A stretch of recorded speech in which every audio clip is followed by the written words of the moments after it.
Good evening and salam alaikum to everyone. I'm Councillor Navin Shah, leader of Harrow Council.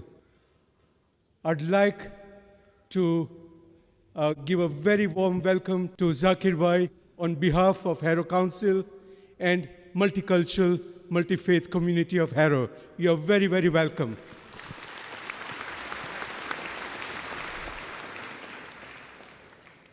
Since I'm limited to one question, I will follow the discipline. It's been very thought-provoking address. I'm very grateful for that. You have analyzed, to some degree of detail, various religions, the Islam, the Hinduism, Judaism, and even atheists. Is it a question of equality of religions, or do you reckon that there is a case for supremacy of one religion against another? Thank you. The brother asked a very good question, that is there a question of supremacy of one religion over the other religion? Basically, what is the meaning of the word religion? Religion means a way of life. I rather believe what the Quran says. Rather than talking about supremacy, the Quran says, "Ta'alaw ila kalmatin sawa'in bayna bainakum." Come to common terms as between us and you. If there is a question of supremacy, then each one will try and prove that religion is the best. So rather the Quran advises when we speak with people following other religion, is ta'alaw ila kalmatin sawa'in bayna bainakum. Come to common terms as between us and you. So I personally disagree with the interfaith dialogues that take place normally in the world. Normally what happens is that there is a person coming from the Christian faith, priest, and coming that all religions are the same. Christianity is the same, Hinduism is the same, Islam is the same. Then you have a Hindu Pandit coming and saying Hinduism is also correct and same, Islam is the same, Christianity is the same. Then they get joker Muslim who comes and says that Islam is the same, Hinduism is the same, Christianity is the same. See, I being a student of Islam and comparative religion, it's a big lie to say that all religions are the same. There are commonalities, but they aren't the same. There are differences. I can talk more about differences than the similarities, but the Quran encourages to talk about similarities. What my strategy is, brother, that I tell that at least let us agree that one religious scripture is 100% perfect. So the Christian will say, fine, I don't mind believing that Bible is 100% the word of God. The Hindu would say, I would not mind believing the Vedas to be the word of God. The Muslim will say, I don't mind considering Quran to be the word of God. I'm not trying to put anything on the top of somebody's head, not going to put anything down the throat. Now what I say, that what is common in all these scriptures, at least let us agree to follow that strictly. What is different, we'll discuss it later on. So when we come and try and find the commonalities in all these scriptures, we find that the commonality is the same. All of the religious scriptures say believe in one God.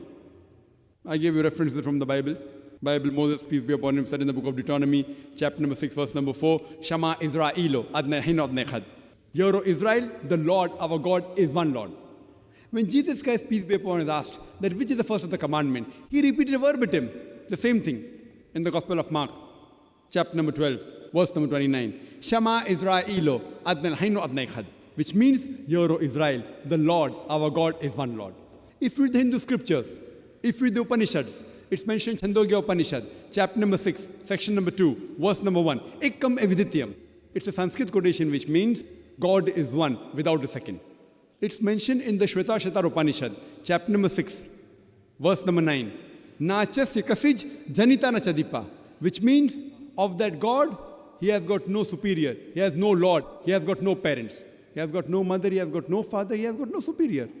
It's mentioned in Shvetashatar Upanishad, chapter number 4, verse number 19. Natasya pratima asti. Of him, there is no images. I can give quotations from Bhagavad Gita, Upanishad, Veda, several, talking about oneness of God. So I say that why don't all of us believe in one God? Bhagavad Gita chapter number 7, verse number 20 says that all those whose intelligence has been stolen by material desires, they worship demigods, they do idol worship. So if you read the Vedas and Bhagavad Gita and the Upanishads, they say there's one God. It's against idol worship. They don't believe in Almighty God coming down, they believe in Almighty God sending messengers. So I say that let us, the Hindus, the Jews, the Christians, the Muslims, at least believe that we worship none but one Almighty God. And that God has got no images. He cannot be begotten. It's mentioned in the Bible, it's mentioned in Bhagavad Gita, it's mentioned in the Quran. If you study all these scriptures, the next point you come to know, which is common, is that there's going to come a final and last messenger, Prophet Muhammad, peace be upon him. I gave you quotations in my lecture about Judaism and Christianity. I can give you references even from the Hindu scriptures. If you read Bhavishya Purana, Parva 3, Khanda 3, Adhyay 3, Shlokas 10 to 27, it speaks about Muhammad Sallallahu Alaihi Wasallam. If you speak about Kuntab Suktas, Atharva Ved, book number 20, hymn number 127, verse number 1 to 14, speak about Muhammad Sallallahu Alaihi Wasallam. There is a book called as Kalki Purana.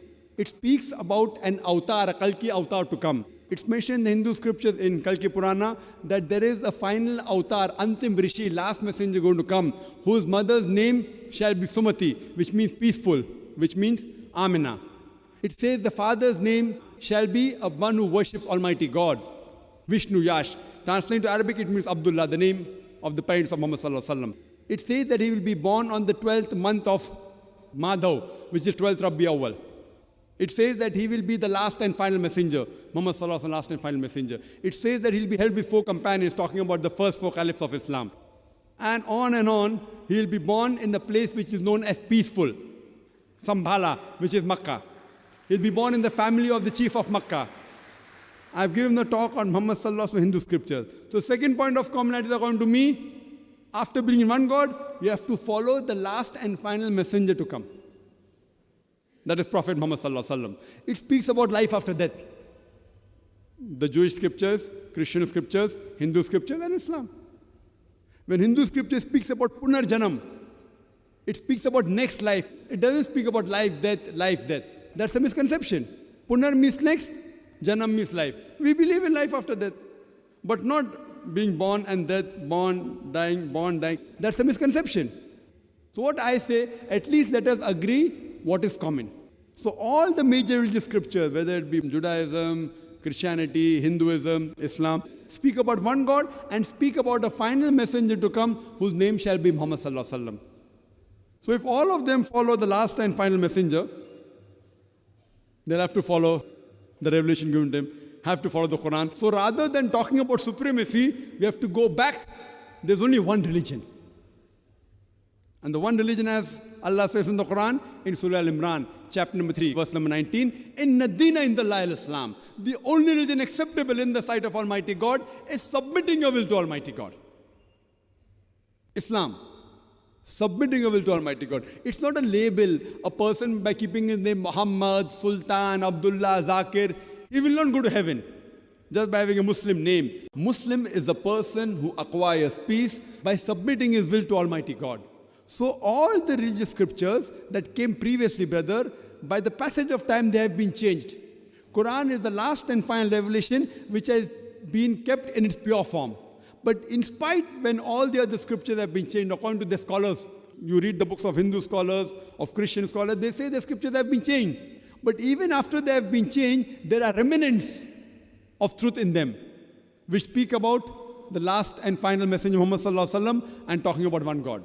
So if you go back to your scriptures and at least follow the commonalities, then nothing like supremacy will culminate only to one religion, that is submitting our will to Almighty God. Hope that answers the question.